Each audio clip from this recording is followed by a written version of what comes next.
Hello, Mick. Right. How are you, buddy? I'm good. How are you going, Steve? I'm okay. I took the Viking Classic out just to show you that I wasn't taking the piss about smoking a pipe.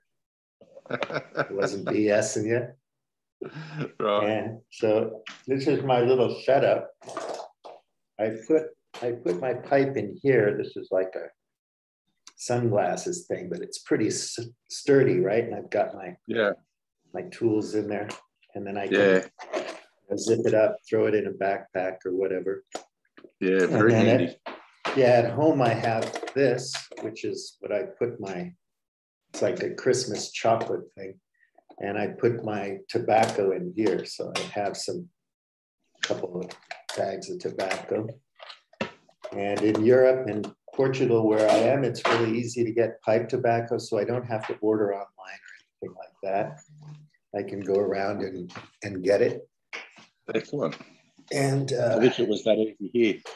yeah, when I was in Hong Kong, I had a friend, Daniel, who used to do all the ordering because we had a bunch of pipe friends, and he would put in the orders and it would all go to his house, and then he'd disseminate it down at the Circle K where we used to drink beer. Oh, yeah. Yeah. So we had a big group at one time, like 30 people used to go down there sometimes. And we just cleaned the place out of beer, cheap beer in Hong Kong. It's cheaper than water. Oh, I was never able to figure out how they do that, the cost of manufacturing and delivery and aluminum cans and making the beer. It's so cheap. Yeah, so we'd go down there and smoke a pipe and BS and drink some beer. Yeah, so here it's pretty easy to get it. I don't have to worry, just go to the store, put my mask on. It's all good. excellent. So I'm not going to smoke because I'm getting some molars put in. I had dental surgery and they put in all the infrastructure for it. I'm excited to be able to chew out of both sides of my mouth, and I think it'll make my articulation better. Right. I lisp a little bit more than I usually do. Right. Yeah, so I appreciate you talking to me, Mick. I mean, I'm just so happy that you found me on YouTube and that you reached out and engaged with me, because nobody does. So that was exciting. And it was fun to meet some of your friends and kind of be made aware of the pipe group and the diversity of that group. Pipe smokers, they're from all walks of life and all kinds of backgrounds and ideological perspectives and whatnot, but a nice group of people anyway. When did you start doing this? There are those birds that I was warning you about around this time of night. Nice. Cockatoos. Cockatoos. Oh man, that's cool. I like wild parrots and stuff like that. It's awesome. Yeah, there's plenty of them around here at this time of year. And they come around just after dinner at this time of the night and make a big scene about it. So when did you start doing this? What brought you to smoking pipes on YouTube? Quick story, I suppose, is I was a heavy cigarette smoker years ago, and I gave up, and I got into electric pipes through vaping. Right. There's a very niche market. It's if you think pipe smokers are a minority amongst smokers, and smokers are a minority in society, then imagine an e-pipe vapor amongst all of that. So I started a channel about it just to reach out to see if there was anyone else out there doing it. And there was a small group of people around the world doing it, and it sort of connected me to the YouTube pipe smoking community, which is not only Americans, but it's predominantly American. And about a year ago, I decided, you know what, you only live once. I've never actually smoked a pipe, so I decided to have a crack at that. But it's you're limited in Australia as to access to a lot of things, and it's very expensive to smoke tobacco of any kind in Australia. So I've just sort of taken to it as a hobby later in life, you know. Right. So yeah. Yeah, I guess the health thing is about the mouth as opposed to lung cancer. So I think, you know, it would be a lifetime of smoking a pipe before you probably got hit by it, but I don't know what the probabilities are of getting mouth cancer or anything like that. But it's just so delicious, and I never inhaled it, you know. You don't inhale it. I mean, we have dentists amongst the pipe smoking community, and they say, you know, in their 25 years of being dentists or whatever, they've seen maybe 2 cases of oral cancer and that sort of thing, you know. So it is rare. Everything in life is a risk. Cigarette smoking is a big risk, but I think we get a bum steer and a bum rap because pipe smoking and cigar smoking is lumped in with that whole tobacco, cigarette smoking. And there is no nuance in the zealotry of the anti-smoking brigade. And that's a problem across many subjects. There is zealotry, and once it takes over, it becomes almost a religion. You know, some of the things we've been talking about, you see that with politics these days. Once something gets momentum and takes over, it's almost heresy to push back and say, hang on, I think we need to get our facts straight before we go on with this conversation. But the facts don't matter. It's all about the narrative. It's all about the story. Mm-hmm. Yeah, that's it. And the story is tobacco bad, you know, vaping bad, you know, all this sort of stuff. And when you follow the money, you start to realise that big tobacco companies don't like vaping because it's taking away tobacco revenue. Big tobacco's late to the party, so they've been trying to get into vaping, but then that's created a reputation of vaping to be part of big tobacco.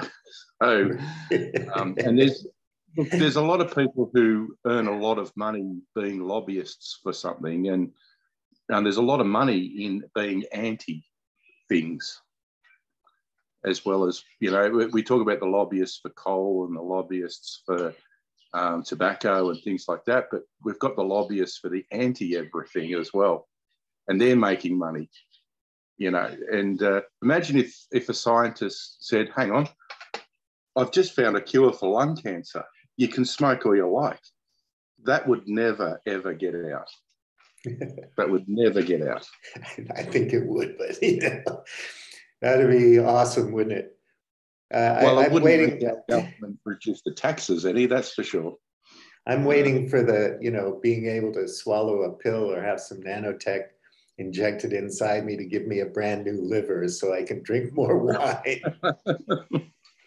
You know, that actually might get a run. If it happens in the next 20 years, it might get a run. But I foresee that they've already started planting the seeds in relation to alcohol and sugar.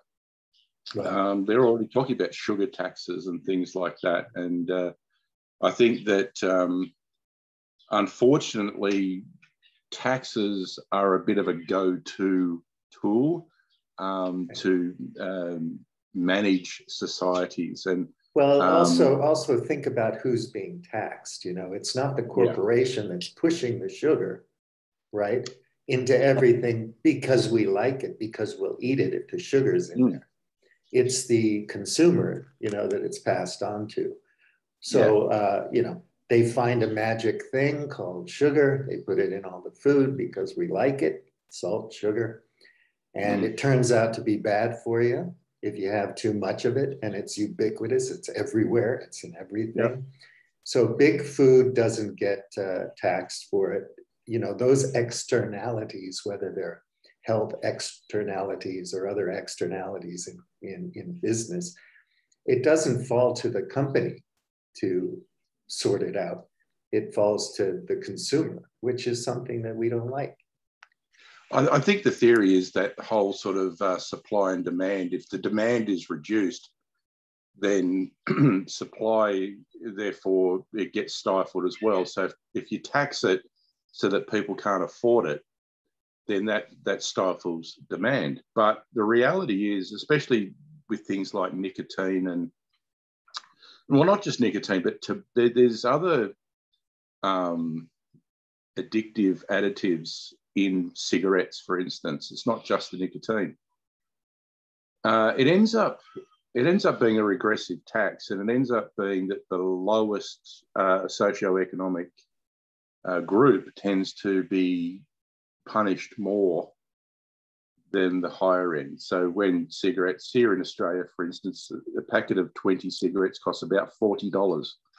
Now, a lot of rich people can still afford $40 for a packet of smokes, but the working man, so to speak, that's one of his pleasures in life or her pleasures in life, and they've got to give that up. And look, they grew up with the messaging. They know it's risky behaviour and things like that. But, it comes down to personal choice, and it's really using tax to manipulate behaviour is very dangerous. It's a bit of a slippery slope, and no one likes tax.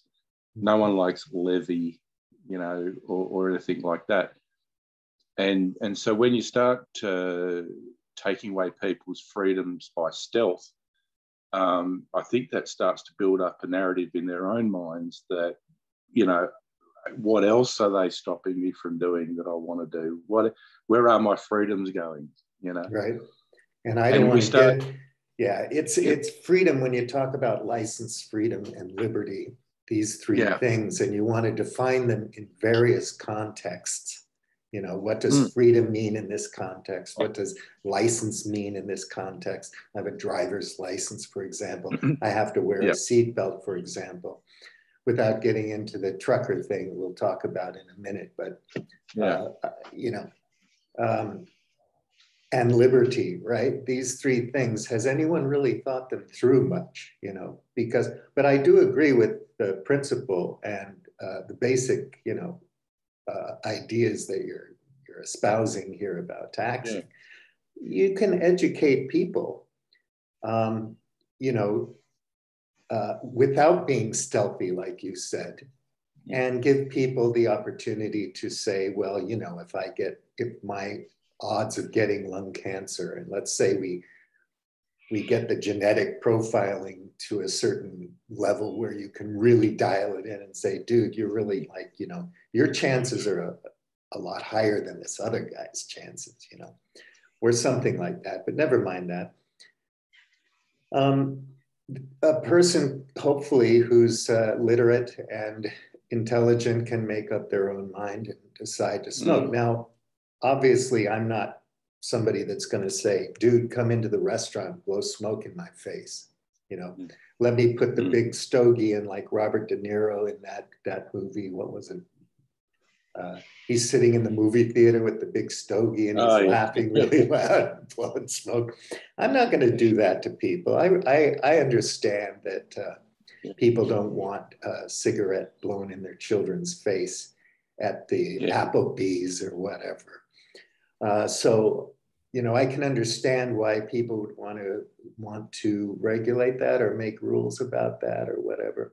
But I also think that if you're going to have a restaurant and alienate your non-smoking customers and say, hey, come in here and smoke, smoke up, dude, blow smoke all over your steak, all night long. I don't care, you're my customer, you smoke. I think that's something that should be allowed, right? Because if no one wants to go to the restaurant because it's a smoking restaurant, the guy won't be in business very long, and he'll probably have a no smoking restaurant. I think that's where restrictions are not a ban. Restrictions are not necessarily a tax, but it becomes a contract then. It's a contract of you have your freedom to make your choices, but so does everyone else. And we don't want you to do something that affects another person when they're innocently, going about their business. And so smoking is probably not what we want to talk about too much in this conversation, but it is an example, and it sort of draws a picture to me about those lines of mandates, taxes, prohibitions versus education, social contracts, social responsibility, and that sort of thing. So don't tax me through my butt because I want to buy a pouch of tobacco to puff on, but I promise or I accept that I won't go and sit in a restaurant and puff it there. I won't sit in a closed bar and puff it there. And I accept that, And if someone says, I'd prefer you not to smoke here, they've got the power of veto, right, so to speak. And, just being a nice person, just yeah. But I think it's not just smoking. I think it's, when we talk about vaccines and things like that, when people's rights have been eroded over time under the science or medical, policy or whatever, and freedoms are stripped away, when you do have a pandemic, when shit gets real, and you really need people to to abide by social contract and understand the greater good, they're already cynical. They're already saying, "Oh yeah, here we go again." Well, there's a lot of much has been written in the world these days about these issues with social media and bloggers and misinformation, disinformation, propaganda, all the layers of all of it, right? And the thing that bothers me, or the thing that I obsess about in this space, is not that people's freedoms are being eroded. I mean, if you want to look back 50 years, 100 years, and compare whatever your freedom and license and liberty is, you want to go back to the 19th century and look at the robber barons just after, the Civil War, and understand these different contexts, right? And maybe compare and contrast a little bit. Really, what kind of freedom have you lost? The freedom to be an asshole, the freedom to be a bullshitter, the freedom to parrot memes that you know nothing about. So that's where I get a little bit annoyed, right? And I'm not saying everybody's like that, because I would never do that, because I'm the biggest idiot of them all. I get taken all the time. And if you're a skeptic or a critical thinker or a smart guy or whatever, that doesn't make you immune to getting caught up in all the BS, right? It's everywhere. It's a fire hose of information that's very hard to sort out, and then we think we're all experts, right? Which is a big problem. If I'm looking into things and something rubs me the wrong way and I'm wondering, wow, gee, am I really losing something here? Or is it the slippery slope and the state's going to take away all my freedoms and whatever? And I think I'm free to drink Coca-Cola all day and get metabolic syndrome, and that's my concern. Or I'm free to not understand immunology and vaccinology and public health and all these other complex things. I'm free to be stupid, and I'm free to follow the meme wherever it goes and parrot the blogger, whatever he or she says.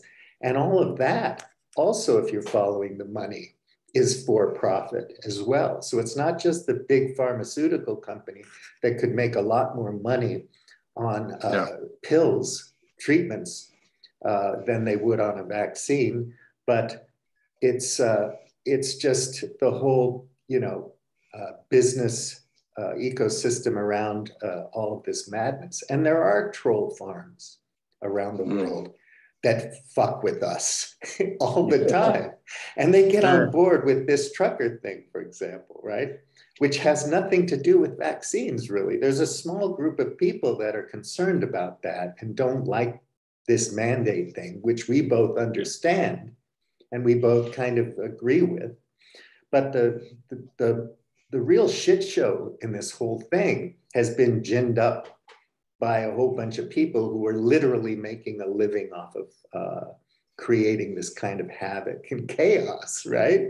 Yeah. So it bugs me sometimes when I hear people who say just offhandedly this, that, or the other thing, you know, are my freedom. Well, what I would like to do with a friend like you or anybody else that I get into a discussion like this about is say, okay, explain to me what you're losing, and listen to that through very carefully. Explain to me the mechanisms that are unique and different today that are going to ruin your life tomorrow, right? Now, obviously, if I'm a pipe smoker and the government just says we ban pipe smoking, you know, and the probabilities of me killing myself or my family members is very, very low if I have a pipe once in a while or a glass of wine. That's much different than drunk driving, right? Yeah. So yeah. The whole thing about this pandemic that's been bugging me the whole time is that all the idiots who want to put forth a more malevolent or a more destructive agenda, whether it's white nationalism or whatever, whether it's some lefty thing, you know, woke, politically correct, whatever. They use these hot button topics that are really serious and really complicated and complex to drive their stuff, you know? And then they get together in their little groups and silos and bubbles and whatnot. And they get themselves all excited and ginned up on it. And they start disseminating their BS across the web world and the VoIP world and the YouTube.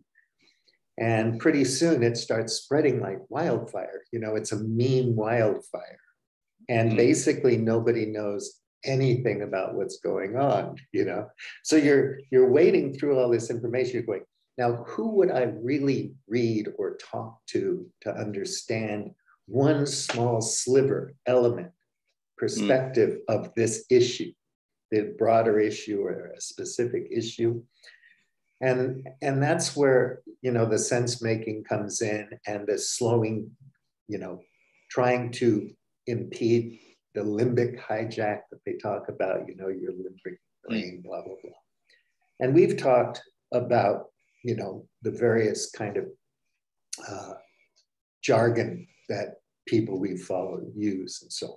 It's not a big deal, you know. You want to know what liminal is or salient is or limbic hijack. You know, pretty soon it becomes, you know, familiar after you listen to it for a while. But you don't have to be a cool guy to think this stuff through as a normal human being. But you do have to slow yourself down and say, wait a minute. That rubbed me the wrong way. Why? Why am I upset? Why am I nervous? What are the real important elements of this concern that I have? And where would I find the best information to, you know, come up with an informed decision that could really help me achieve my goals, if that's preserving my freedom or whatever. And then you might discover that, you know, I'm really not losing that much if I do this thing. Or, you know, maybe we don't have to go to war to solve this problem. You know, maybe my children don't have to sign up and I don't have to tie yellow ribbons and I blah, blah, blah. Yeah. So just kind of slowing things down a bit, because every single word that we throw out there, whether it's freedom or whatever, I don't know if we really understand how it's being used in context, what it really means, you know, and so on. So I think we just love to be excited, you know. We like to get emotional, and we like to get outraged, and we like to have somebody to push back against on. And of course, when I'm smoking a pipe and drinking beer at the Circle K with my friends, who completely think I'm a crazy left-wing radical, even though I'm not even close to that. I'm much more radical, but in a weird way. I can't even tell you what kind of way I'm radical. But, and I, you know, don't think we need to go into the whole sense-making thing right now. And after we talked last time, I went back to Karl Popper. You know, well, I gotta tell you. And I was reading. Do you know who Karl Popper is? No. All right, he's a philosopher of science.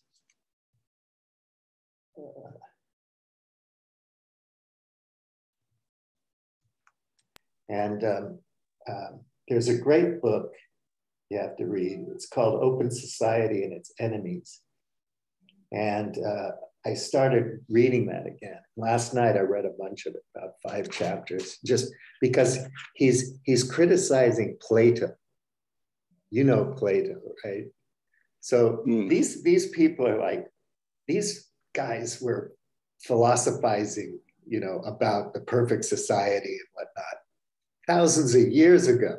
And it's so amazing how you can layer it on to the discourse that we're having right now and not be far off at all. Yeah.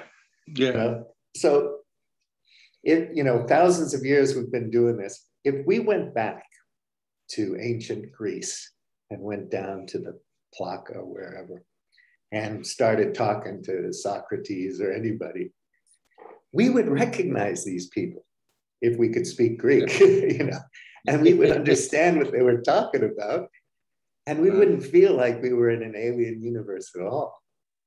I think if they came forward and looked at the technology and so on, and I think Socrates would go, wow, that blows my mind. This is way beyond anything I ever imagined, but just tell me about it. Show me how it works. I bet Socrates would be able to figure it out, you know, and he would start probably YouTubing. You know, we'd have Socrates as our guest.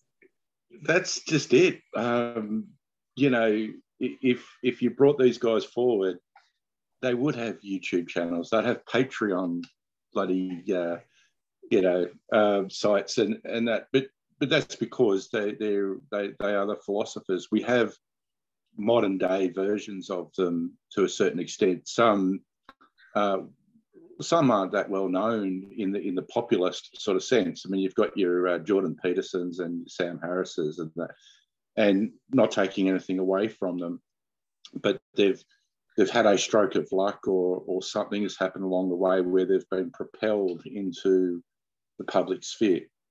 And then and some of the people that we've been talking about and watching and stuff, I had never heard of them until recently, but they've obviously been active for a very long time and have been trying to tackle some of these issues for a very long time. And yeah, I'm sort of playing catch up at the end of the day, you know, and I'm sort of out of my depth in a way, but at the same time, just giving it time to sink in and catching their jargon and things like that. And I have my little. I think life would be extremely. Life would be extremely boring if you weren't out of your depth. If you weren't trying to figure things out. You know, I'm so happy that I don't know shit. I really am. And I'm so happy that every time I get up one hill, I look across the valley and I see another one.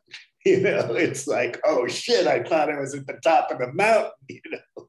Well, I think it holds true, that saying that if you're the smartest person in the room, then you need to find another room.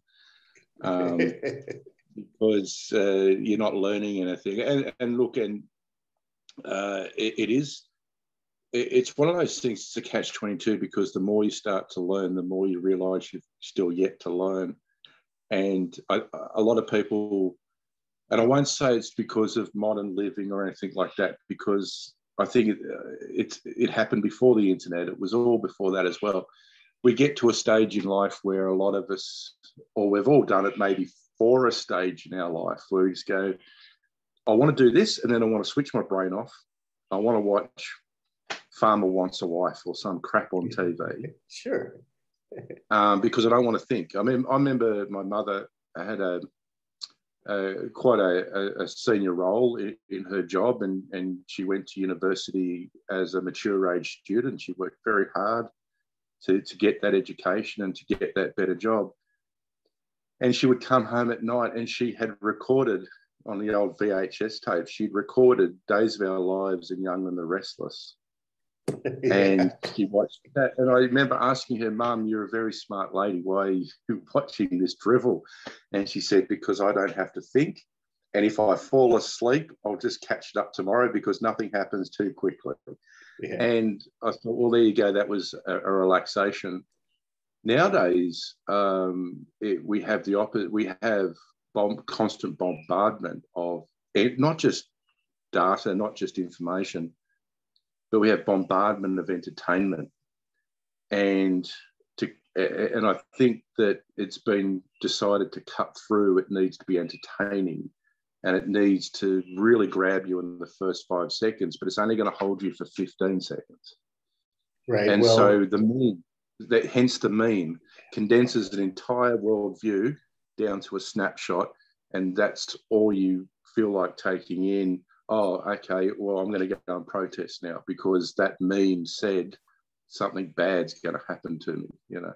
And entertainment now is really, really dialed in. So the technology, the algorithms, the ability to monitor, to track viewer habits on Netflix or whatever. I was reading about that the other day. It's extremely sophisticated.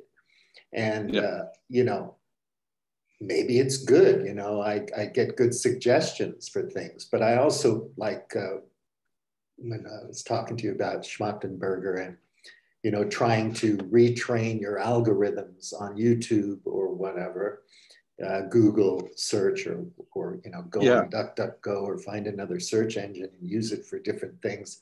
So the algorithm tracks something else and sends you different information.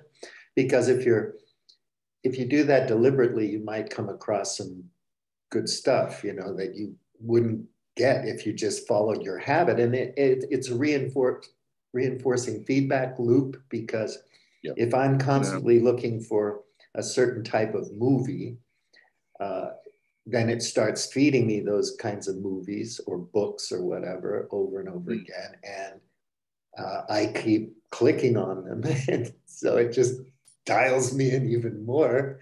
And I can't break out of the mold and get to where I really would like to go. So you have to, it's so sophisticated. And it's sensitive nowadays. I remember, you know, there was a time when you could get on and you could look something up, and that would be the end of that. You've looked it up and you found what you're looking for. Yeah, directories. Nowadays, it was all directories, right? So well, even with the internet, you just look it up. You do your Google search. You know, how to make an apple pie, right? And you find the recipe and you move on. Nowadays, how to make an apple pie, and then for the next 72 hours, you're going to get bombarded with ads about desserts and cooking, and so I just asked one freaking question. Yeah, and it's worse than that now, I got to say, because like if you go into a retail store here, where I am in Lisbon or Porto, a big city, right, and you buy a shoe, or if you buy a plant from a plant store, and you give them your email address or anything, it'll come up on Google. It'll come up on Google, and you're saying, I already bought that thing. I'm not going to buy it again. I already have it, you know. And so you have to click on, I don't want the ad, and then you might have to click on why you don't want the ad. It's like, We probably, I don't know if we want to go down the conspiracy theory discussion, but when you think about it, you do that, and if you didn't think of it logically and think, okay, yes, I've just given my email address out, they know I've bought shoes. It's a shoe store. They've sold this to Google. Google now has matched it and is now spearing me. No, what they'll say is, this conspiracy theorists will say, Google is listening to your conversations. Exactly. It's magic. And you mentioned shoes to somebody in a Zoom conversation, and next thing you know, you're getting bombarded with no, they've actually tracked it a different way. But it just, because everything is now connected in all parts of our lives, what we do on our phone, what we watch on TV, the phone and the TV are connected. You know, I can get on my TV and I can dial into my YouTube account and watch my YouTube video. Then you have to sign in with another device. Right. Yeah, sign in with another device. That's all connected. You know, Instagram and Facebook are owned by Meta, so whatever you do on Facebook is going to be known instantly on Instagram. So it's just that we've become so connected that it feels like Big Brother is watching, but we actually adopted Big Brother ourselves. We opened the door. We wanted it. We wanted it, and they gave it to us. And it's sign in using your Google account because it's very convenient. It takes an extra 2 minutes to go, no, I'm going to create a new, and you end up with an index full of your passwords. So it's just, I'll just log in with Facebook, log in with Google, you know. Exactly. And, you know. Well, and getting back to the conspiracy reference, it's like, this is where everyone probably already knows, but you can't say it enough. Correlation and causation, you know, you have to keep your eye out for those, that bias and misunderstanding and the heuristics behind that. And, you know, kind of police yourself a little bit, get in the habit of doing that. The first person you should be skeptical of is yourself, you know, your own reactions and so on. Mm-hmm. And then you can start to trust your intuitions more as you become more careful about, you know, things. Yeah, but I think, though, it's a necessary intuition to have, is check your bias when you're looking at something and you know it's triggering, you know it's complex. That's when you probably need to make a habit of going, okay, what's my bias here? Which lens am I looking at this through? Because you may have just had an experience, and it might be a negative experience. And so now whatever you're reading, you're justifying the negative feelings that you have. Sure. And then the algorithm takes over for you and starts spearing you down that rabbit hole of, yes, you are right. Yes. And you're right to be pissed off. You're absolutely correct in being angry. If I were you, I'd be angry too. You know, that kind of thing. Reinforcement. And then it's, you should be angry. And it's like, oh, now I've got to go down another rabbit hole. I got my reasons. I'm angry at that. I should be angry at that. But it's a natural human instinct. And I don't think that, you know, when you think about it, you go, yeah, actually the penny drops. This is not really that high-end intellectual. You know, there's psychologists out there that work for corporations, and they advise on what makes humans tick and how to grab people's attention, how to get them hooked on not just necessarily tobacco or sugar or anything like that, but how to get hooked on an idea, how to get hooked on a television program, how to get addicted. But if you stop back and thought about it, you go, well, yeah, it all just makes sense. You know, they've just done chosen words that trigger emotion, or they've brain chemicals, right? Just your brain chemicals, oxytocin and all this stuff, serotonin. But they're leveraging off current events. So if there is a feeling of uncertainty, then, well, what else can we make people feel uncertain about? Because this uncertainty is a good industry. Sure. You know, this is a good way to make money. And and you look at the various news channels, it doesn't matter what country you live in, they all have a perspective. Each media organisation has a bias as well, because they know that their readership likes this shit. And so they keep feeding them this shit, you know. This might be CNN, or it might be Fox, or it might be in Australia. I had that intuition when I was a kid, when I was watching TV. You know, I forget how old I was, but I was really young. And I was thinking, you can sell shit to the sewer because you can really get people accustomed to eating shit. Sorry for being crude, but, you know, it's like, if that's all you're getting in your culture, right? If you're in a subculture somewhere in some city where you talk a certain way and you have a certain swagger and you're of a certain class, and on and on and on. You're conditioned to behave in a certain way, conditioned to it, certain expectations and so on. And of course, if you're a sophisticated corporation with unlimited resources, human resources and money and so on, just imagine what you can do with that, you know? And then you have a million musicians who sound pretty much like each other. And, you know, everything just becomes so commodified and commercialized and so on that it gets extremely boring to me anyway. And I was bored when I was a kid.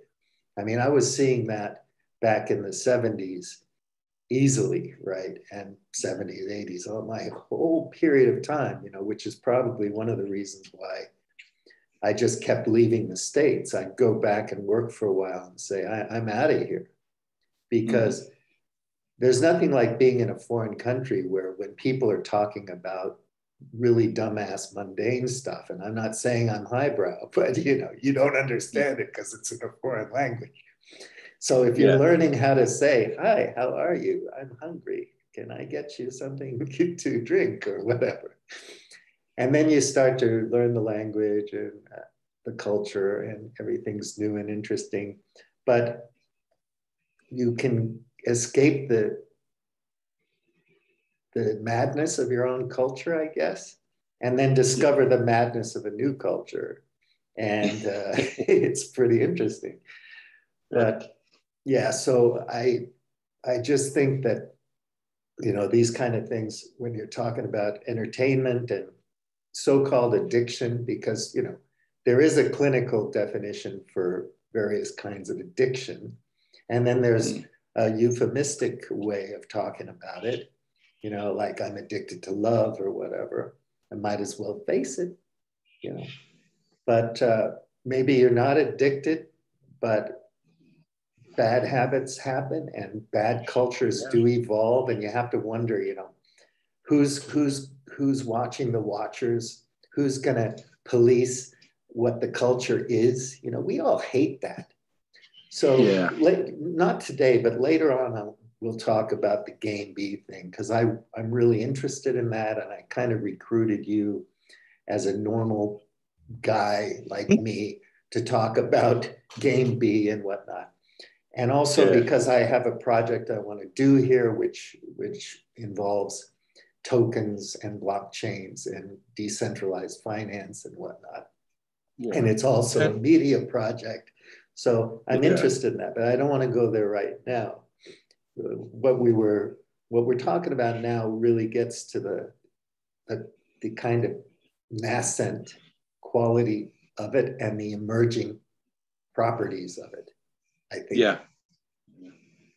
And it's everywhere. Like every time people talk about their freedom or being tracked or whatnot, you know, you bought the Alexa, you put the smartphone in your pocket, you know, and you're using the internet, and now there's 5G and it's faster and so on. So I'm not going to check in with the QR codes because I don't want the government to know where I am.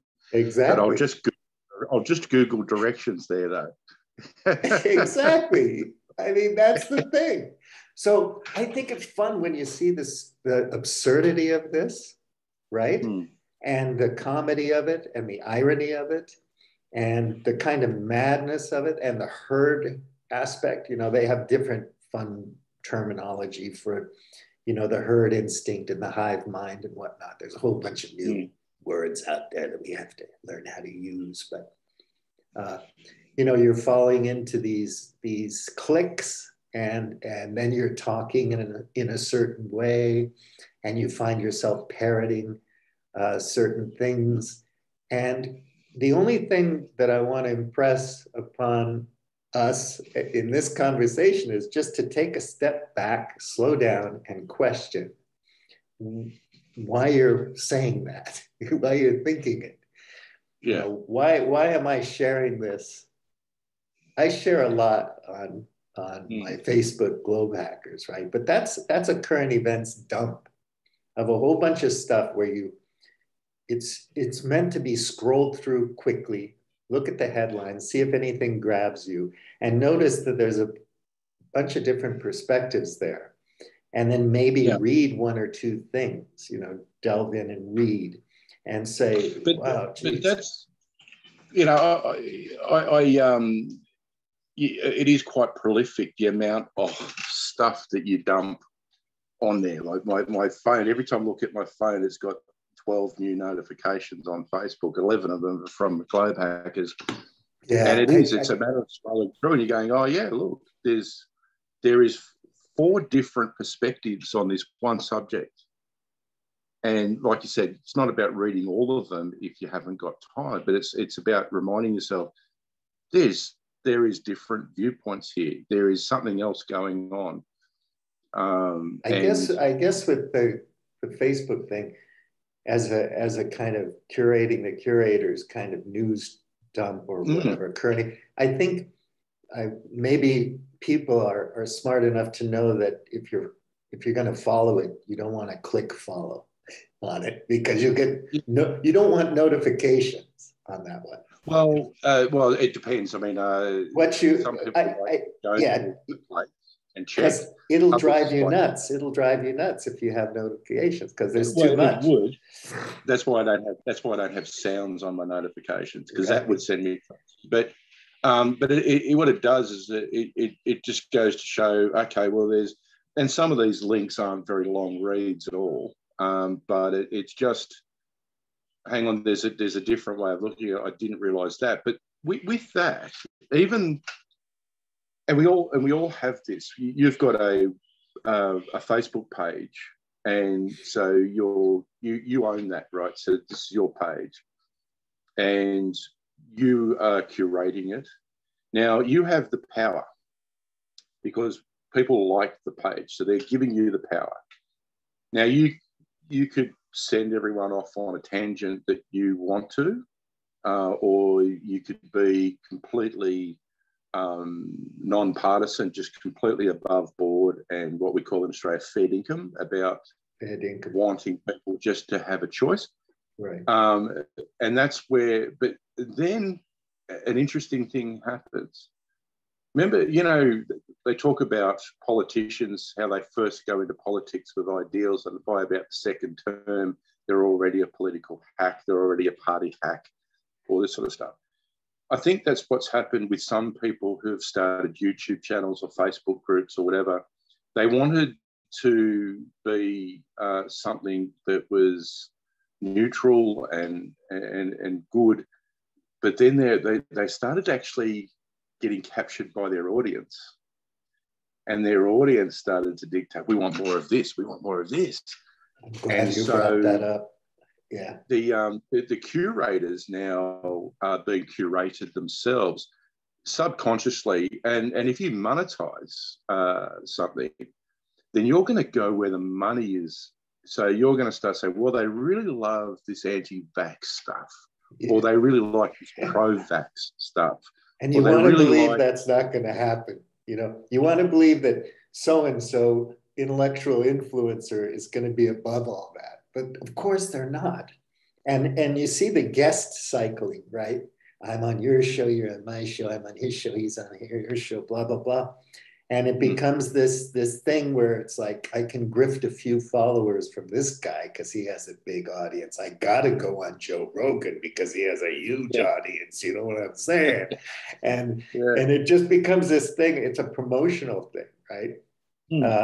I think that's what's happened with Joe Rogan is that he started that years ago, probably just for his own entertainment, and it became something. And people are talking like this Joe Rogan thing is just this overnight sensation. Joe Rogan's been around forever.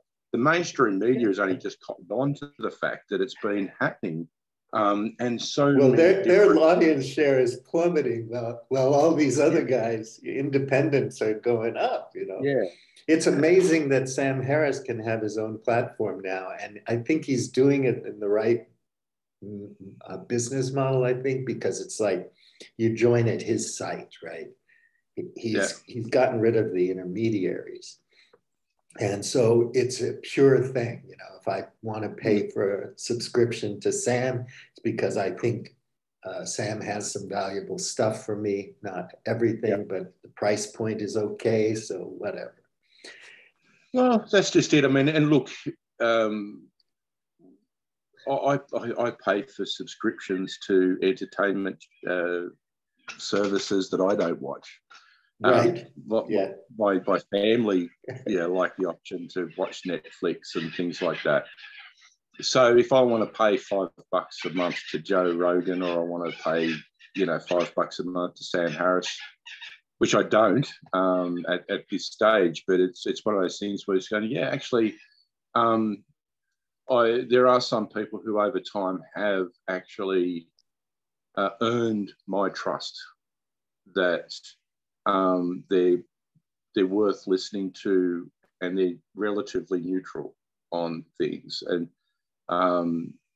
I suppose I've just got this big bullshit detector, and I've become cynical the older I get, in that if I sense someone's trying to sell me something, whether it's something I even agree with, I always sit back now and I'm going, why do you agree with me? Because if your reasons for agreeing with me are sinister, then all of a sudden I want to argue against you. Right, I've become an argumentative prick sometimes, but I like agreement, and I like debate, but only when they're good faith actors. And I think Sam Harris is a good faith actor in the main, but he has his biases, and I think it's listener beware that, okay, this guy's got a bias, so you probably need to go and listen to another 2 or 3. Yeah. Because Sam might be interviewing someone, so it's not.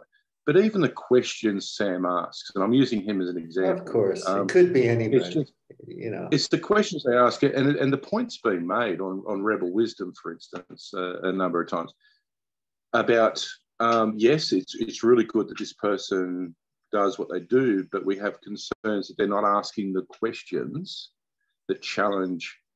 It's one thing for free speech and to have some people on the fringes come onto your show. But if you're not taking the opportunity then to challenge them and those ideas, then you're not really giving the audience the best insight, are you? So yeah, I mean, it's difficult to use an example of anybody, right? Whether it's Joe Rogan or Sam Harris or Brett Weinstein or anything like that, because they're all biased. And they're all making a living off of their content and so on. So, obviously that's true, and I wouldn't hold it against them, really, but I would just pay attention to it. That's why when I'm riding my bicycle and I'm saying, what's wrong with Sam Harris? That's a clickbaity title to the video, because people are going to go, nothing's wrong with him, he's great, he's smart, whatever, or he's got a problem, I'm going to listen to this. And my 9,000 of his fans are going to be sitting there saying there's nothing wrong with him, and Sam Harris is going to go, well, what's wrong with me? Tell me. But it's okay. It's like, I don't mean there's anything wrong with it. There's nothing wrong with it. It's just that you have to pay attention to the conversation. Like you say, understand the questions. Why is he asking these particular questions, not other ones? It's not that he doesn't push back on people. He does that all the time. But it's like Joe Rogan, the way I see him and have seen him for years and years and years, is this guy is learning as he goes along. He's an entertainer, and he's kind of using this platform to learn stuff the way you and I are doing.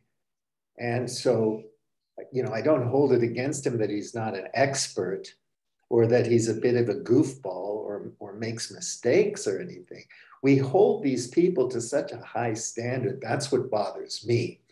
My intellectual influencers are just people. They all have vulnerabilities. They all have biases. None of them know the whole picture. They all have an agenda. They're just people like us. So what I want to impress on my audience, if I had one, would just be to say, look, don't put them up on a pedestal too much. Think for yourself, follow your intuitions.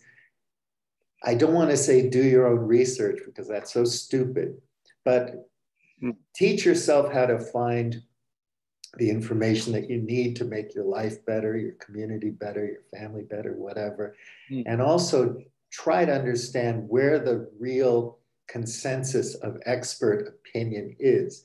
And when I say expert opinion, I mean somebody who's spent 30 or 40 years reading on a topic or practicing medicine or doing the bench science or whatever, critiquing movies, who knows how to do this? So you could have a critique of a movie, which is just about like the box office and this and that. The other thing, you could have another one, which is about the literature and the writing and the backgrounds and, all that kind of stuff. Depending on how sophisticated or how interested you are in the topic, right? But above all, if you have a superficial understanding of what's being discussed, don't get too excited about it. Just listen quietly with an open mind, follow your intuition, audit your emotional reactions to it, and say to yourself, there was some interesting stuff in there that I'm going to have to look into.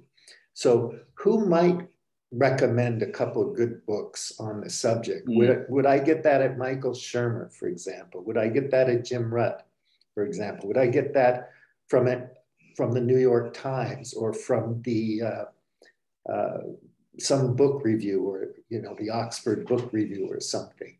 Where would I go to Yale? Would I audit an open MOOC, a massive open online course at Yale to learn about political philosophy and to discover a book list? I don't want to go into the book banning thing that I was reading about this morning, because a lot of the times it's not banning a book. It's just some people changing the curriculum a little bit or the books in the curriculum a little bit and saying, instead of reading this book that was, maybe it's the best book in the world or it's a classic, but there's some updated information that's more relevant. So we're going to take a different author, a different book, but it's not that controversial to choose a different book, But we call it a book ban. And it's because that in itself is clickbait. It's front brain thinking, because there's so much other things that we've got to think about these days. So, but it's a sign of a good education system if, in good faith, they're looking at the resources and updating them every now and then. You can't constantly. It's almost a slap in the face to new writers to say, well, you're good, but you'll never be as good as this person that's been dead for 70 years when they wrote that book. You're a playwright? Excuse me, you're a playwright. Have you ever heard of Shakespeare? Yeah, exactly. You arrogant prick. Yeah, man. Well, exactly. Chorus line. I've seen chorus line 1,000 times. I'm never gonna go see that thing about the guy, the founding father, whoever that dude was. I'm not gonna look at that. And that's it. But I think though that there is sinister stuff that goes on. Some of the more right wing or right or left, it doesn't matter. I mean, honestly, there is some bad shit going on. There really is. Yeah, there are efforts to curtail information to stop us from reading things. There are efforts, and they're concerted and sometimes stealthy. But I think for any thinking human being who's really paying attention, you can see that snake in the road. It's there. Yeah. The horse is gonna rear up and throw you off. It's there. It's for real, and you can tell the difference between reality and the fake stuff. you know, if Yeah, you pay but attention. I think, though, that there is a lot of mileage being made out of cancel culture. And I've got a train about to go past. But one thing that I keep observing when people talk about cancel culture is they're usually right-wing conservatives getting the shits that some of their thinking is being challenged, and they call it cancel culture. Then there's the other extreme, there it goes. Then there's the other extreme where, no, there is concerted efforts online to trash someone's reputation based on a tweet or something like that. So there is extremes, but when you think about it, the church or the churches, religion has been cancelling for centuries. Exactly. Cancelling scientists, cancelling homosexuals, cancelling women. Yeah, burning witches, for God's sake. Burning witches. And so you can't get any more cancel than that, can you? And but I find that it's really disappointing that so-called leftists or people who are left of centre get swept up in the whole thing. They're just burning witches themselves. They're just doing it virtually. They're just doing it to... So you look at the Joe Rogan thing. I saw a piece on TV the other night, and they were basically talking about this Joe Rogan issue. Now, the lead in was Alex Jones being seen on there, Joe Rogan saying something, and Jordan Peterson, because this particular television station thinks that its audience believes that Jordan Peterson is a freak, or they're trying to portray it that way. It's like, well, actually, you didn't show Bernie Sanders, you didn't show all these other people that Joe Rogan has also had on, you know. Exactly. It's a sampling bias, right? So I'm going to go over the last 20 years of Joe Rogan and pick out every time he said something about crickets. And then we're going to make a montage of him talking about crickets. And we're going to get outraged about it. No context. We don't understand the guest. We don't understand the conversation. We're not even there. But it will sell some airtime and maybe get some sponsorship if you put that crap on. But we're just burning a witch. That's what we're doing. We're burning a witch. This guy dares to be himself on air. And that flies in the face of journalists trying to compare themselves to let's forget Joe Rogan for an incident. You and I could be chatting. You put this up on YouTube, and some journalists can sit there and say, how can they have a talk show? What research do they, how dare they? Well, hang on. We can because of the technology that we all use now. Exactly. That's all. We would be out with the New York Times or whatever newspaper, and you're sitting at the cafe and you're having your coffee and your friend comes in and you start talking about this article or whatnot back in the olden days, but we have something different going on now. So sorry about that. We really like to play the ball. And you don't have to watch. I promise. You don't have to pay any attention to it. You can walk on by. But that's the other thing too, though. Me deciding that this YouTube channel that I watch, and I come to the conclusion that this person is full of shit. And the nuggets, every now and then they come out with a nugget of inspiration, but I've realised that I can get that nugget of inspiration from a whole bunch of other places. I don't need to watch this person who is 80%, 90% of the time full of shit. I switch off. I unsubscribe. That's cancelling. That's, oh, you're a snowflake. You're easily offended. It's like, no, I'm just discerning. I'm just thinking, my time is valuable. Like anyone's time is valuable. Yeah. And it's too valuable to be spent watching shit when there's all this other really good quality stuff. And when I say good quality, it could be intellectually good quality. It could be entertaining good quality. Exactly. It could be personal, silly stuff. Yeah. Like, one of the videos I watch on YouTube are pipe smoking videos, just guys smoking pipes talking shit. Right. And that is good quality relaxation time. That is good quality personableness, and just relaxing. I don't need to be going and spending my time watching someone else, that triggers me for no reason, or says offensive things for the sake of being offensive. or says things that are, I think the average person could agree is just, distasteful. It's just, well, it's absolutely wrong. It's objectively, verifiably wrong. And you keep telling me your opinions based on falsehoods. So I've automatically, not automatically, but over time, I've determined that you are full of shit because you eat shit and you consume shit, and you're trying to spew now that shit to me. Garbage in, garbage out. Yeah. Now I can go and watch another channel and say, this person is, I disagree with this person, but they're constantly backing up their commentary with an observation of agreed facts. And I go, okay, well, that's a perspective. That's challenging. That's stimulating. It's not offensive. It's not. And so that's a good use of my time, or it's a good use of their time, you know. Yeah, you might learn something, right? Because like, you're touching the elephant's toenail and you think it's an Elvis Presley record or whatever.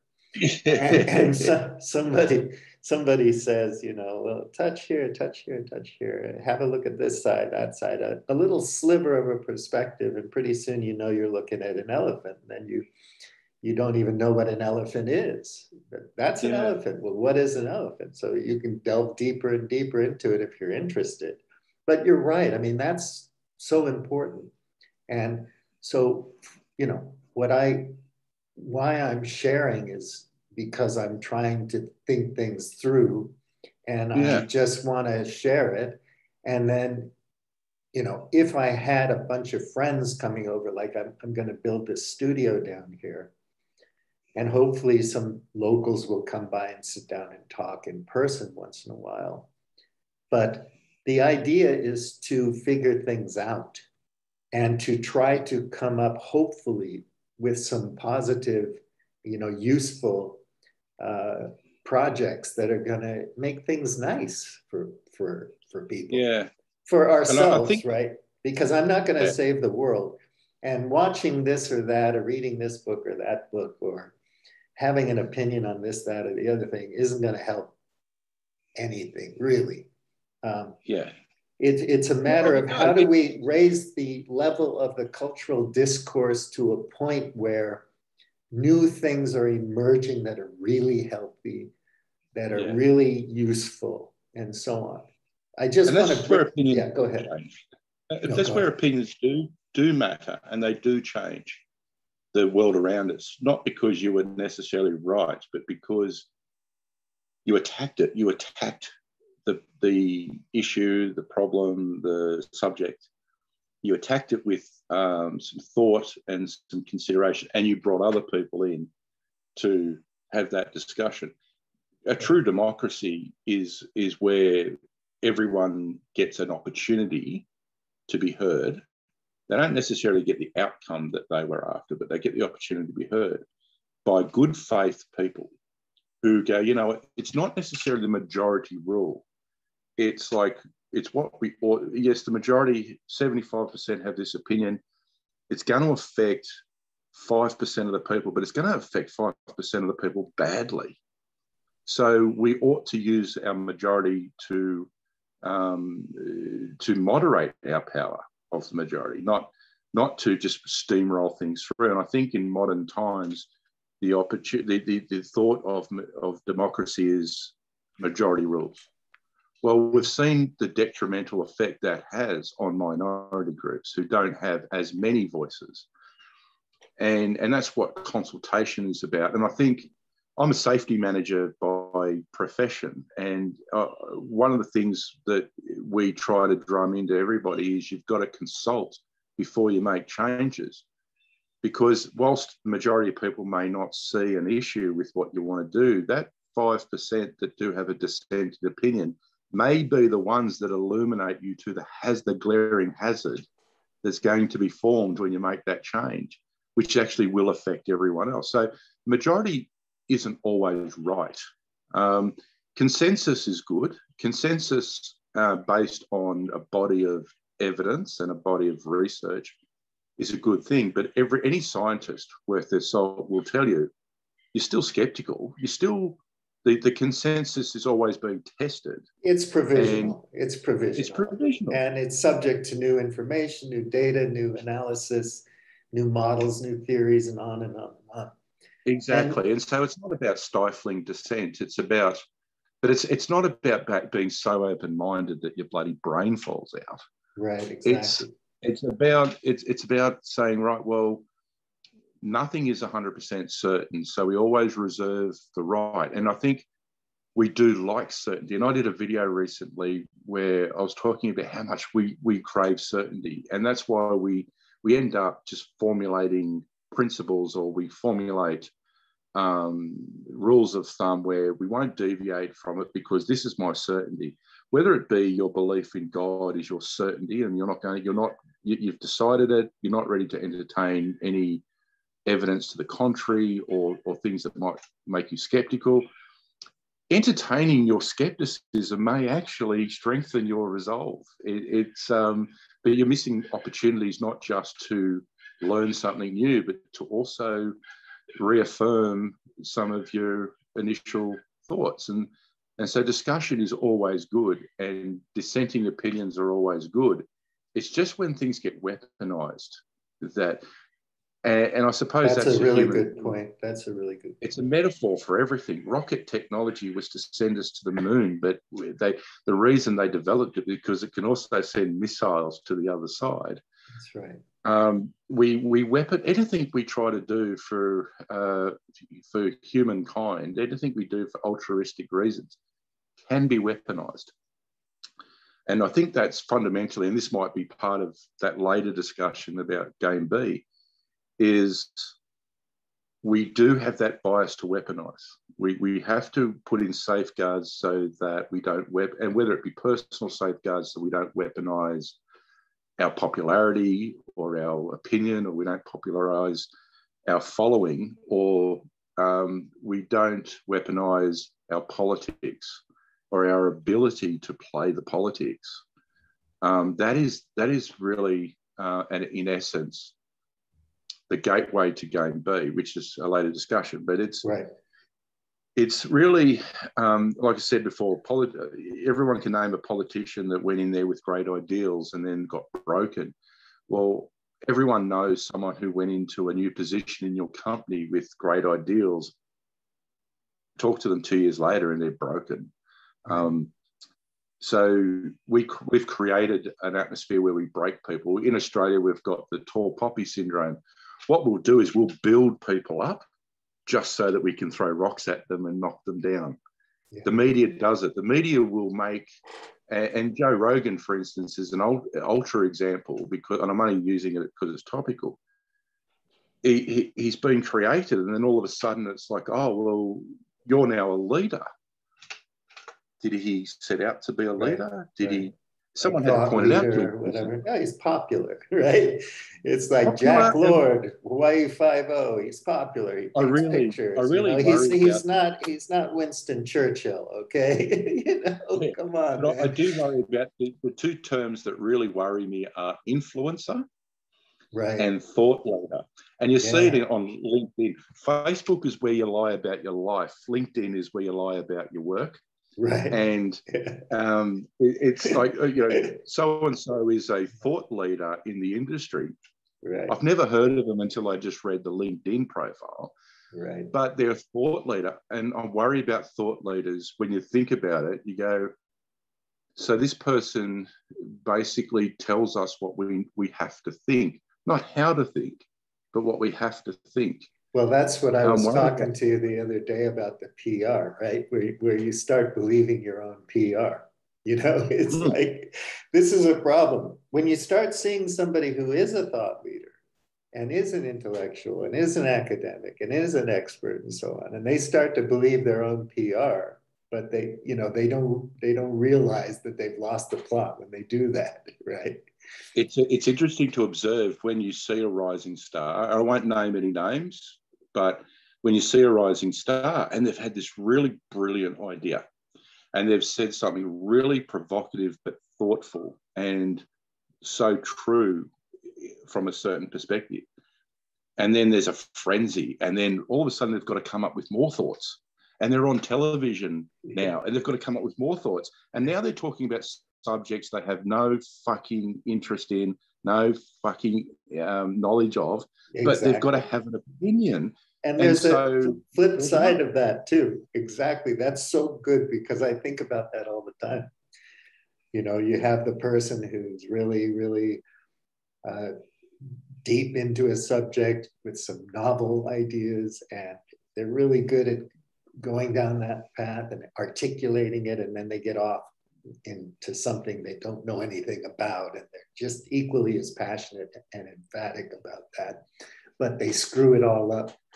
But well, there's also the other side where people just decide that, you know, I'm really an expert on this thing. I've been talking about this thing for 20 years, and it's a slow evolving, emerging thing where I'm just getting more and more aware of it, and so on and so forth. So you have to balance things out between these entertainers who are the thought leaders and the intellectual influencers and so on, and the people who are really just spending 40 years in one domain, really getting into it, you know. Yeah.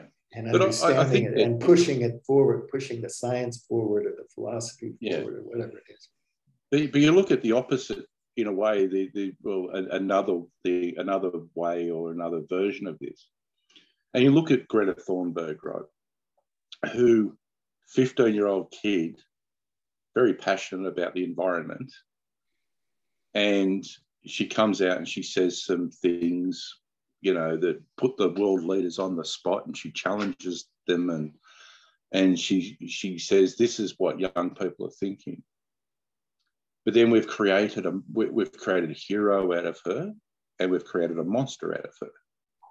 But she is still her. Like, so what could happen to someone like that is that they then get plonked onto talk shows to talk about the environment, and it's something they know about. And then next thing you know, they're asked questions about something completely out of their wheelhouse, and they've put on the spot and asked to answer a question about that, and they get it, they fumble it, they get it wrong, and all of a sudden it stacks on to destroy this person's credibility about the thing that they do know about. Exactly. And let me just interrupt real quick, because when people dump on Greta and they say, well, she's just a tool and she's being used by something or another and whatever. Come on, have you ever met a kid who knew more about physics than you do, or more about mathematics than you do, or something, who was 17 years old, knew a lot more about a subject? Of course you have. Kids aren't stupid. But anyway, also, what kind of people are backing her up? Is it the scientific consensus across the broad domain of climate science and global warming science and so on and so forth? So, you know, be careful how you judge that person, but your point is so well taken, and it's something you have to think about, because I don't know if Greta's wise enough to grow through this and become a 21-year-old woman who's still an activist and who knows a heck of a lot more about it, maybe gets a university degree in oceanography or something, or not. But she has every right to be passionate about what she's concerned with. And by the way, this climate change thingy has been around for a long, long time, decades, more than 50 years. Yeah. So the kid didn't just wake up one morning and find some bizarre niche thingy over there and say, oh God, the gray aliens and whatnot. You know, she was reading good information. By the time that kid got into it, there were websites like skepticalscience.org and so on. There's just been so much information. The fact that industry wants to ignore it for a while longer, kick the can down the road and whatnot, and the fact that we're all living in a consumer society that's absolutely dependent on fossil fuels in every way, shape, and form, and transitioning away from that is going to take a long time. Even if we all decided to do it together. You know, Xi and Putin and Joe and everybody gets together and they all decide, you know, we're going to do this according to the best available science at the moment. We have the technology, we have the engineers, we have the science. We can do this thing. It's a Manhattan project. It's a global one. We're all in this together, and so on and so forth, you know, which isn't going to happen ever. So no, but like, that's what I was saying before when we talked, because it's like you have the Extinction Rebellion, you have the truckers doing their thing, and you have, you know, Occupy Wall Street, and on and on and on. There are going to be iterations of all this ad nauseum for the next 50 years. And they come and go, and they always get co-opted, which is what I'm hearing you saying in a way. It's like they get co-opted. You wind up out of your element as a kind of, you know, somebody who brings in audience, you know, to the show. Yeah. And suddenly you're out of your depth and people are quoting you, and then you have the danger of believing your own PR, maybe thinking that you know something that you don't know, and it just spirals out of control. And then you have the people who are genuinely bullies and jerks who are trying to tear people down anyway, just because they're ideologically opposed to global warming in general, or whatever the subject is. Yeah. So continue. My concern with Greta is that, and I'm using her as an example, and I'm just using her as a name at the moment, but she's representative of any young person, whether they be 15 or 25, that is thrust into the spotlight. They've done a good thing. They've done, you know, a remarkable thing. The pressure is then put on them to think, well, they've got to continue to do that. And so they become not only a hero, but a villain at the same time, because one person's freedom fighter is another person's terrorist. And so she becomes vilified, and out of a situation that she didn't actually create. She just stood up for something. And she didn't ask to be someone's leader. She didn't, you know, propose that she was better than a physicist or anything like that. She was just giving a young generation's viewpoint, and did it very well. Well, how old was Malcolm X when he was assassinated? How old was Martin Luther King when he was assassinated? When did their careers start to come up? You know, how old was Mozart when he started playing his instrument? Exactly, and look, you know, that's a good example of. I mean, come on, you know, they're going to be co-opted. They're going to be used. You know, people are going to get up in arms and say, you know, there's no racism because the Civil War was fought, and forget about what happened in the 60s with civil rights, and forget about that it's even a subject now. Why is it still a subject? Why are we still talking about racism, for God's sake? That's what I was talking about when I talked about what's wrong with Steven Pinker. Why are we defending Western civilization or whatever? That's a huge bucket, right? It's huge.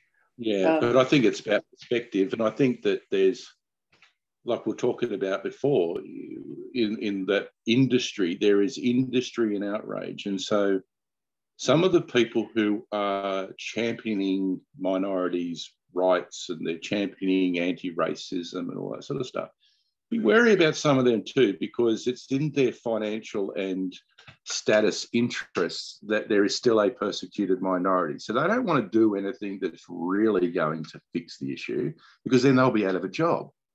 So, and we see that around the world with progress of certain minority groups.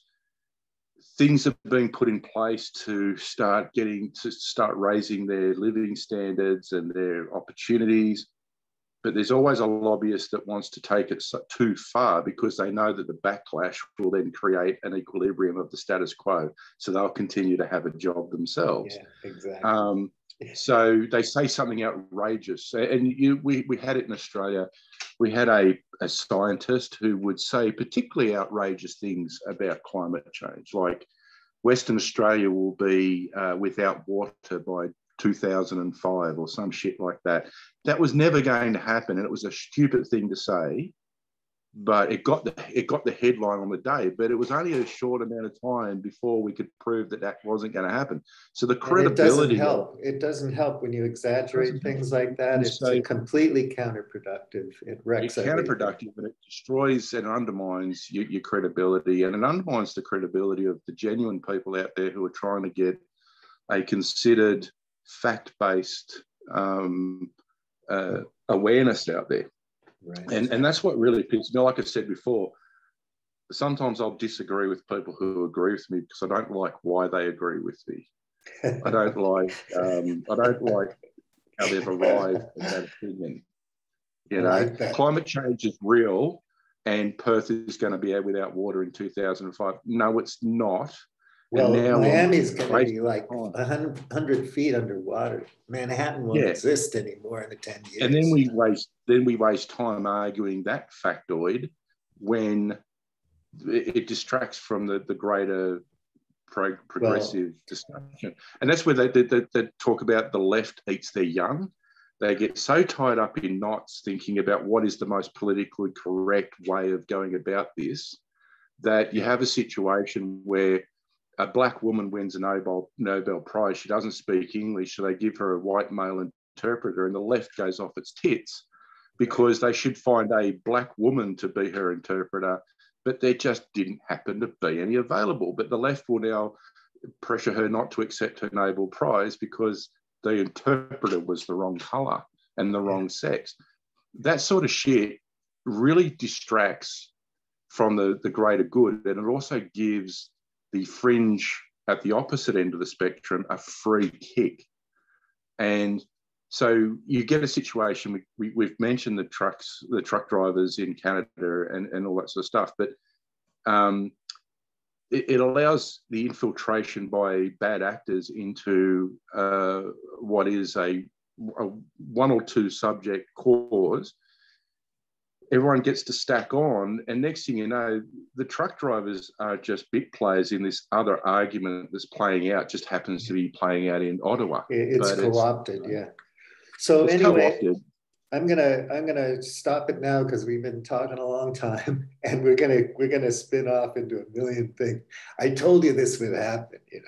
Regardless of who's talking, we're going to just go down. I think it's laid a good foundation for further discussions on particular topics. Exactly. It's hard to nail things down because every topic is complex, you know, and there are a lot of things involved with it. You're not just discussing pipe tobacco or, you know, something like that. It's when it comes down to people and society and all these things, it's really, really complex.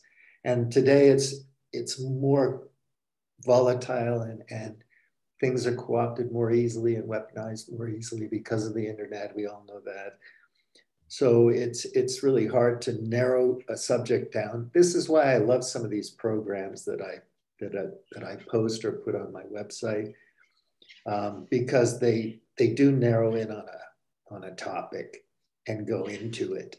And so that's why I like reading books, because you can get into a topic. But anyway, I want to re-mention this. Yeah, go ahead. As long as at some point during our conversations, I get to say, this is quite a three-pipe problem. Sherlock Holmes. For me on a Saturday, it would be a three-pipe problem and a 2 bottles of wine problem, which is a problem. This is why I don't drink during the week. Yeah. I don't touch anything during the week. So anyway, I want to mention this again because it's so interesting. The Open Society and Its Enemies by Karl Popper. It was started in like 1938, and it was rewritten and developed until the 50s. different editions and so on. And it's so interesting because all of the stuff we're talking about, especially as we get into the GameB thing, it's all kind of covered there in his critique of Hegel and Plato and Marx in particular. Yeah. And And I think that, look, it's been mentioned before, but people find comfort and knowledge, and they find lessons in the Bible.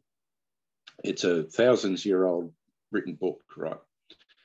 Others find it in Plato, Socrates, Shakespeare.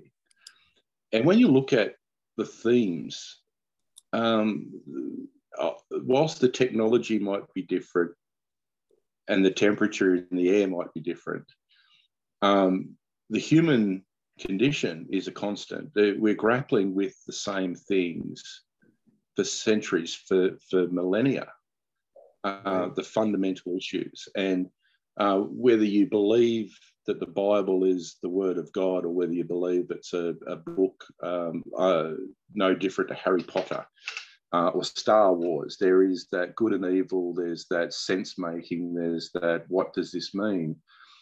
And we're constantly going through that journey. And it's interesting that you and I now are conversing, and we were saying before that, in ancient Greece, if we fast forward that, Socrates and Plato and all that would have a YouTube channel and a Patreon.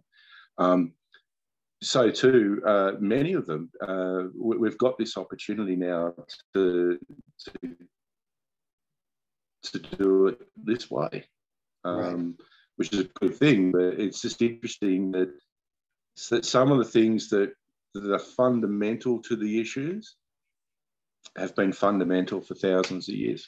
Exactly. So let's stop there. That's a good point to stop on. And we'll pick it up again soon. I really appreciate this. It's a lot to ask, but I'm glad that you and I have the time to do this, and hopefully maybe somebody will watch it. Maybe they'll be interested in joining in at some point or whatever. I'm not trying to create another platform, because I think the things that I'm following are so good anyway, and I like them so much. I'm not going to compete with any of that. I don't think you and I want to compete, but we want to have a forum where normal people like us can get together and try to make sense of the good stuff. But saying that, I mean, if someone wants to offer us $100 million to have these conversations on their platform, it's, I'm going to start the Cospolan Global Media Village in Caldas da Rainha, Portugal, and we're all going to have farms and studios, and we're going to have editing and everything, and people are going to have their shops. We're going to bring them back to the countryside. We're going to start a proto-bee, or community, whatever. It doesn't have to turn into anything like that, but you're trying to build some community and have some fun and do something positive in the world, and maybe it'll help in some small way. I don't know, in your own life. That's the important thing. I think it is important too that, and we touched on it before with some of the more higher intellectuals that are grappling with some of these issues and have done their research and things. They are using terminologies, they're using language. Let's talk about that next time, because we're going to go crazy. I think that it's good for me to bounce that off someone like yourself and go, okay, so let's bring this down to what the essence is of what they're saying, and yeah, we can follow it, and it's hard work and it's good work, but it's like, now's the time to regroup and say, okay, so what have I learned from that? How do I communicate that? Right. And this is a great avenue. And again, it's like I keep telling my friends for years, stop parroting stuff. It's hard, I know that. But if you absorb it enough, it becomes part of you. It's a psychophysical thing. And then it's like speaking Portuguese. Once I've drilled enough a sentence, it just trippingly falls off the tongue, and it becomes part of my body. And then I have the language at my disposal. I could use it and so on. So once you've, you know, kind of internalized and understood and filtered it through what you already know and have learned and are learning, you know, it can come out in a more creative, more personalized, more real way. And you're not just parroting it anymore. You've kind of digested it a bit, and you've made it's become your own in the sense that it's channeled through your experience and your understanding knowledge. And then you can have a nice conversation that's relaxed and comfortable. And you know, you're not defensive, you're not defending a position, you're not advocating something, you're just like, this is what I know at the moment, you know, and I'm always willing to know more. So let's just end it there, my friend Mick, because we've been talking for a long time, and and we'll get together again soon. I appreciate you so much. I really do, man. And you're a good friend, and I hope someday we get to meet. Absolutely. No, thanks for the chat. It's been really good. All right, buddy. Take good care, man. Enjoy your pipe and your conversations to come.